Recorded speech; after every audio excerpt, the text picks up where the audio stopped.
Okay, it's E2. The superior style of the Qur'an, supposedly. Many Muslims claim that the superiority of the Qur'an over all other revelations is due to its sophisticated literary style. They quote suras 10, 2, 17, which say, "Will they say Muhammad hath forged it? Answer, bring therefore a chapter like unto it, and call whom ye may to your assistance, besides Allah, if ye speak truth." This boast is echoed in the Hadith. Take a look at it. The Qur'an is the greatest wonder among the wonders of the world. This book is second to none in the world according to the unanimous decision of the learned men in points of fiction, style, rhetoric, thoughts, and soundness of laws and regulations to shape the destinies of mankind. Muslims conclude that since there is no literary equivalent in existence, this proves that the Qur'an is a miracle sent down from God and not simply written by any one man. Ironically, we now know that many stories and passages in the Qur'an were borrowed, sometimes word for word and sometimes idea for idea, from 2nd century apocryphal documents of Jewish and Zoroastrian origin, to be discussed later in this paper.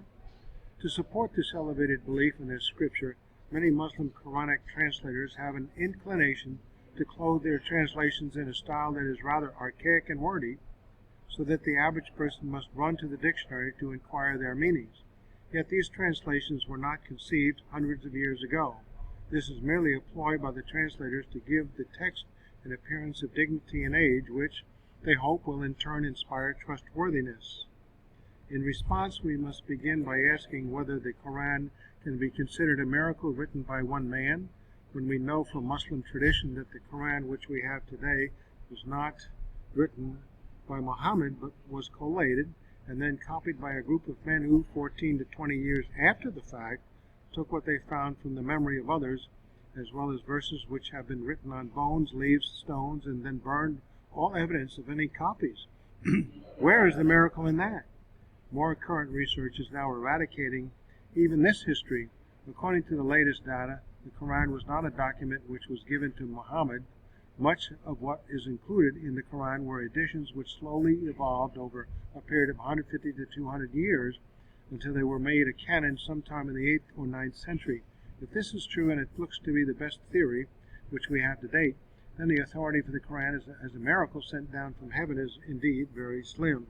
But for the sake of argument, let's ask whether the Qur'an can be considered unique in its style and makeup. The logic of the claim to its uniqueness, according to Dr. Anis Sharash, is spurious, as it no more proves its inspiration than a man's strength demonstrates his wisdom, or a woman's beauty her virtue. Only by its teachings, its principles, and content can a book be judged rightly, not by its eloquence, elegance, or poetic strength. Furthermore, one must ask what criteria is used for measuring one literary piece against the other. In every written language, there must be a best piece of literature. Take, for example, the Rig Veda of India, or the eloquent poems in Greek, the Odyssey and the Iliad by Homer, or the Gilgamesh epic, the Code of Hammurabi, and the Book of the Dead from Egypt, all of which are considered classic masterpieces, and all of which predate the Qur'an. Closer to home, would we compare Shakespeare's works against that of the Qur'an? No, they are a completely different genre. Yet, while few people today dispute the fact that Shakespeare's plays and sonnets were the best written in the English language, no one would claim that they were therefore divine. To show the futility of such an argument, it would not take a very brilliant person to quote from classical pieces of literature in rebuttal. They could use such examples as the prayer written by Francis of Assisi from the 12th century, or the prayer of Thomas Aquinas in the 13th century, or portions of our own scriptures such as 23rd Psalm or other Psalms, or even point to the imagery found in the Gospel of John, or the sophistication evidenced in the letter to the Romans, or the chapter on love in 1 Corinthians 13. These could all make the claim to be superior to the Qur'an, and some of them definitely are, but that is not the point. We know the authors of each of these pieces of literature, humble men all, men who would shudder if we would consider their writing somehow elevated to that of the divine.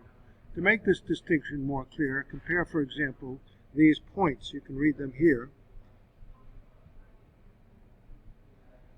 We're comparing surah from the Qur'an with some majestic passages in the Bible and elsewhere. Now, you may feel that the selection of the suras has been unfavorable in contrast to the quotations from the Bible and the prayer, and you are correct. But you must remember that the claim of the Qur'an is to produce a chapter like it, and these are like it. The chapter would mean any chapter, and certainly as I have done here, these chapters which are similar in kind and content. I am aware that the reverse could be done, that the biblical texts would be taken as and opposed in similar fashion. But for what purpose? The Bible makes no claim to that. We make no claim, as has the Qur'an, that the Bible is superior to all pieces of literature. In fact, many statements and events described in the Bible are simply historical records, including quotations uttered by opponents of God, which do not necessarily reflect the consent, thought, and will of God. Taken out of context, such texts can and frequently are abused to support just any view or opinion. It's all about context, isn't it? Our intent here is to consider whether indeed the Qur'an has a superior style, such that it is unique among the scriptures of God from what you know now. You then must decide. Point E3, its literary qualities of the Qur'an.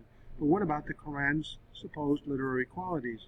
While Christians or secular Arabic speakers are likely to appreciate the Qur'an's poetic qualities when anyone who is familiar with the Bible picks up a Qur'an and begins to read it, though, there is the immediate recognition that he or she is dealing with an entirely different kind of literature than what is found in the Bible. Whereas the Bible contains much historical narrative, the Qur'an contains very little. Whereas the Bible goes out of the way to explain unfamiliar terminology or territory, the Qur'an remains silent. In fact, the very structure of the Bible, consisting of a library of 66 books, written over a period of 1,500 years, 40-some-odd authors, reveals that it is ordered according to chronology, subject, and theme. The Qur'an, on the other hand, reads more like a jumbled and confused collection of statements and ideas, and interposed many times with little relationship to the preceding chapters and verses.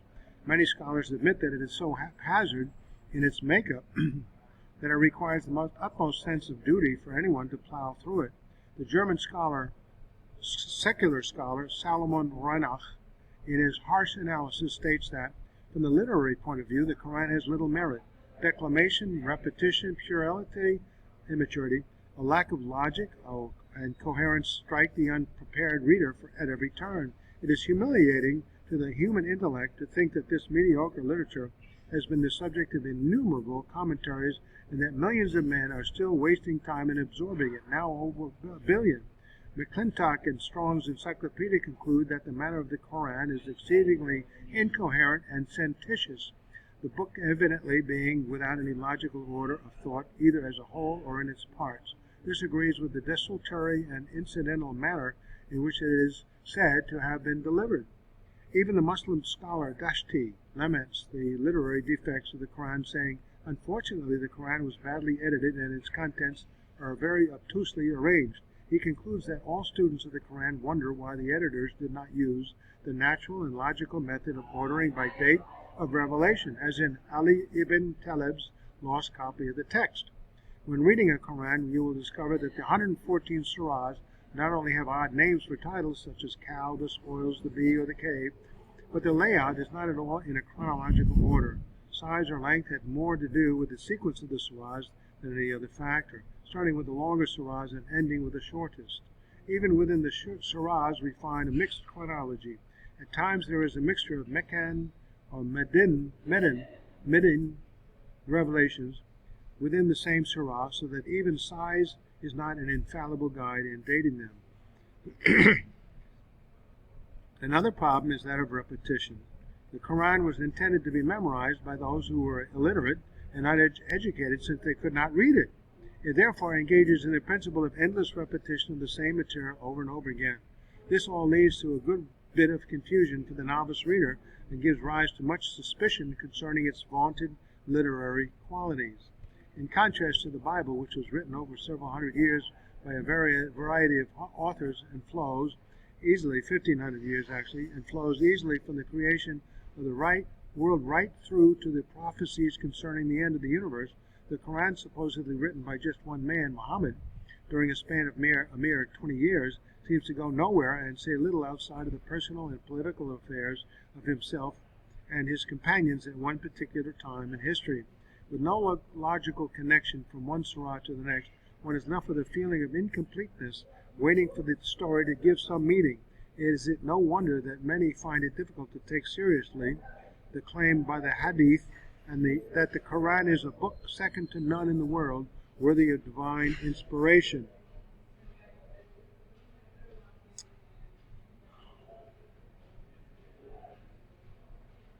Now in the next section, E4, it's pure Arabic.